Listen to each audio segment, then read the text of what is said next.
안녕하세요. 저는 30대 초반 평범한 직장인입니다. 최근에 돌이킬 수 없는 큰 실수를 하는 바람에 조언을 구하고자 사연을 보냅니다. 저에게는 사귄 지 2년이 넘은 여자친구가 있습니다.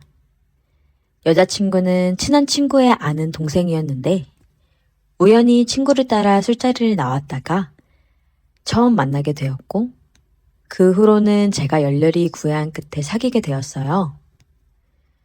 처음 본 순간부터 이 여자다 싶었어요. 제 이상형이 박보영이거든요. 근데 정말 박보영처럼 작고 아담한 체구에 쌍꺼풀이 없음에도 큰 눈, 하얀 피부, 동글동글한 코, 그냥 모든 게 다 이뻤습니다. 여자친구랑은 4살 차이인데요. 처음 만났을 때 여자친구는 아직 대학생이라 직장인인 제가 나이도 많고 어려웠었나 봐요. 조금 거리를 두는 듯 했지만 가랑비에 옷 젖는 줄 모르는 것처럼 저는 제 여자친구의 일상에 조금 다가갔고 마침내 제 여자친구도 저를 좋아하게 되면서 우린 사귀게 되었어요. 정말 행복했습니다. 제 이상형을 사귀고 있는 거나 마찬가지였으니까요. 그런데 저는 이렇게 완벽한 제 여자친구에게 해서는 안 될 크나큰 실수를 저지르고 말았습니다. 여자친구랑은 큰 다툼 없이 예쁘게 잘 사귀고 있었어요. 여친은 대학을 졸업 후 곧 취업을 했는데 회사 생활에 적응이 어려웠는지 곧 그만두고 최근에 좀 더 좋고 큰 회사에 취업을 하게 되어 힘들지만 열심히 적응해 가고 있었어요. 물론 회사에서 일을 시작한 후로는 대학을 다닐 때보다 서로 만날 수 있는 시간이 줄어들었지만 이건 우리에게 그다지 큰 문제가 되지 않았어요. 오히려 더 보고 싶은 마음만 일으킬 뿐 서로에게 질리거나 권태기가 온다든지 하는 그런 문제는 전혀 없었습니다. 문제는 여자친구가 새로 입사한 회사 때문에 여친의 친언니와 함께 살면서부터 시작됐어요. 여친의 언니는 이름만 대면 다 아는 큰 항공사의 승무원으로 그 직업에 걸맞게 늘씬하고 세련되게 생겼어요.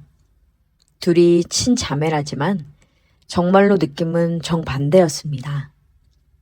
제 여친이 토끼 같은 느낌이라면 여친의 언니는 요염한 고양이 같았어요.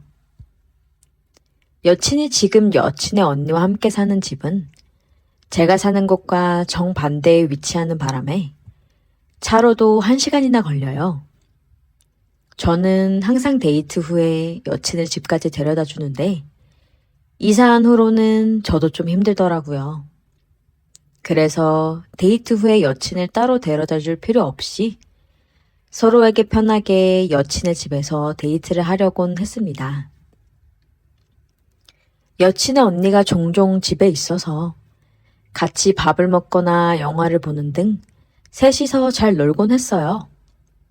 여친의 언니는 성격이 시원시원해서 저를 편하게 대하더라고요. 마침 동갑이기도 했고요. 어느새 우리는 친구처럼 곧 잘 놀고는 했어요. 문제의 사건이 일어난 날이었어요. 저와 제 여친은 여느 때처럼 업무를 하면서 문자를 주고받는데 여친이 사진을 한 장 보내더라고요. 점심엔 뭘 먹었는지, 오늘은 뭘 입었는지 자주 사진을 찍어 보내기 때문에 아무 생각 없이 사진을 봤는데 세상에 승무원 유니폼을 입은 사진을 보내준 게 아니겠어요? 코피가 쏟아지는 줄 알았습니다. 너무 예쁘더라고요. 여친은 언니 유니폼을 입어봤다면서 잘 어울리냐고 묻길래 장난하냐고 이렇게 예쁜 걸 왜 이제서야 보여주냐고 당장 믿고 만나자고 했습니다. 여친은 제가 너무 좋아하자 이렇게 좋아할 줄은 몰랐다며 오늘 언니가 늦게 오는데 그럼 오늘 우리 집으로 오라고 했습니다. 남자라면 다 있는 로망 아니에요? 점심부터 흥분이 돼서 이리고 나발이고 그냥 여친에게 가고 싶었어요. 근데 웬걸 거래처에서 주문을 늦게 하는 바람에 야근 아닌 야근을 해야 했어요. 여친에게 조금 늦게 끝날 것 같다고 말하니 자기도 조금 늦을 것 같다며 걱정하지 말고 천천히 오라고 했습니다. 부랴부랴 일을 마치고 여친네 집으로 달려갔어요. 주차를 한 뒤 여친에게 전화를 했지만 받질 않더군요. 씻느냐 못 들었나 싶어서 그냥 비밀번호를 누르고 들어갔습니다. 거실에는 불이 켜져 있었지만 아무도 없었어요. 그래서 방에 들어가니 여친이 불을 끈 채 침대에 누워 있더라고요. 잠이 들었나 싶어서 가까이 가니 웬걸 승무원 유니폼을 입고 있는 게 아니겠어요? 절 기다리느냐 살짝 잠든 건지 자는 척 하는 건지 엎드려 있어서 살짝 헷갈리더라고요. 승무원 유니폼을 입은 여친을 보자마자 전 터질 것만 같았어요. 도저히 참을 수가 없더군요. 그래서 여친의 위로 올라타 그녀를 안아버렸어요. 여친도 좋은지 좀 더 몸을 제게 바짝 기대더라고요. 그렇게 뒤에서 여친을 안으면서 키스했습니다. 열정적으로 키스한 후 자세를 바꾸려 그녀의 얼굴을 본 순간 심장이 철렁했어요. 제 밑에 있던 건 여친이 아니라 여친의 언니였어요.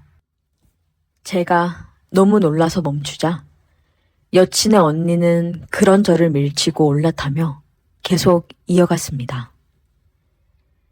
제가 당황하며 말리려 하자 제 두 손을 잡으며 조금만 더 이러는데 그 모습이 아찔해서 저도 이성을 놓아버렸어요.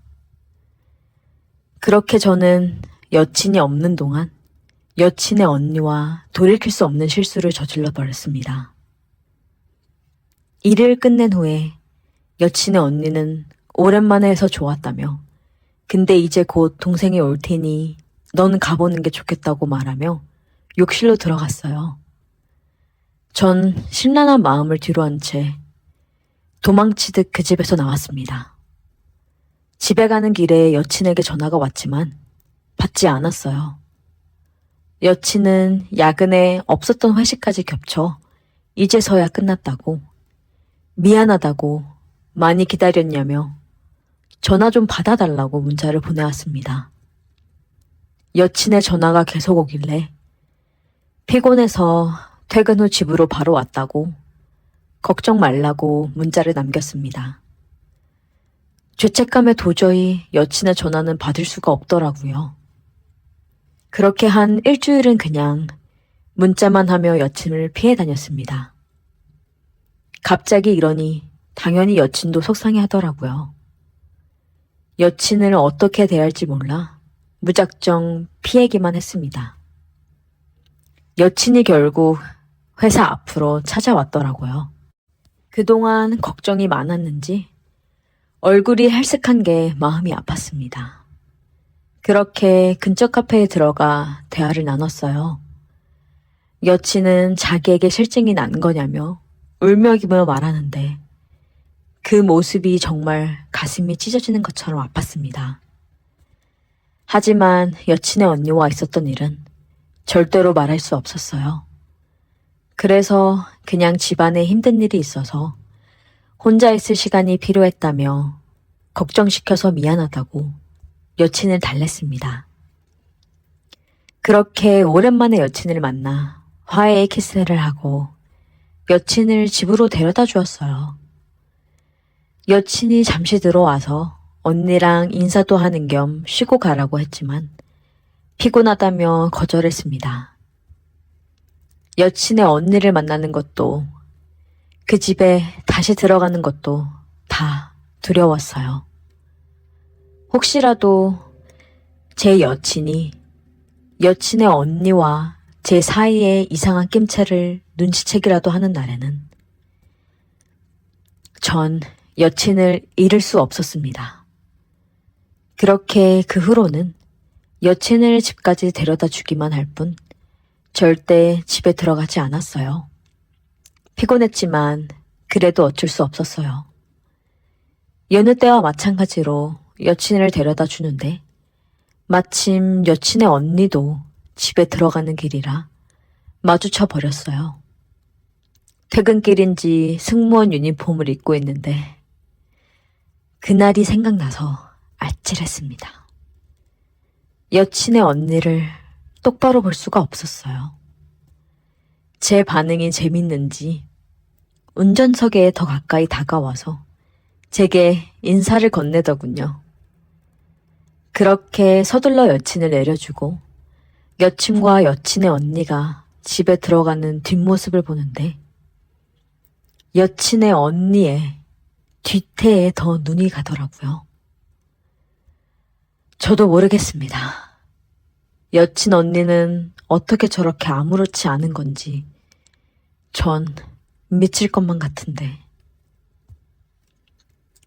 자꾸 여친의 언니가 생각이 나요. 그 집에 다시 들어가고 싶습니다. 그래도 될까요? 여친이 상처받지 않는 선에서 여친의 언니와도 잘 지내고 싶어요. 제 욕심인가요?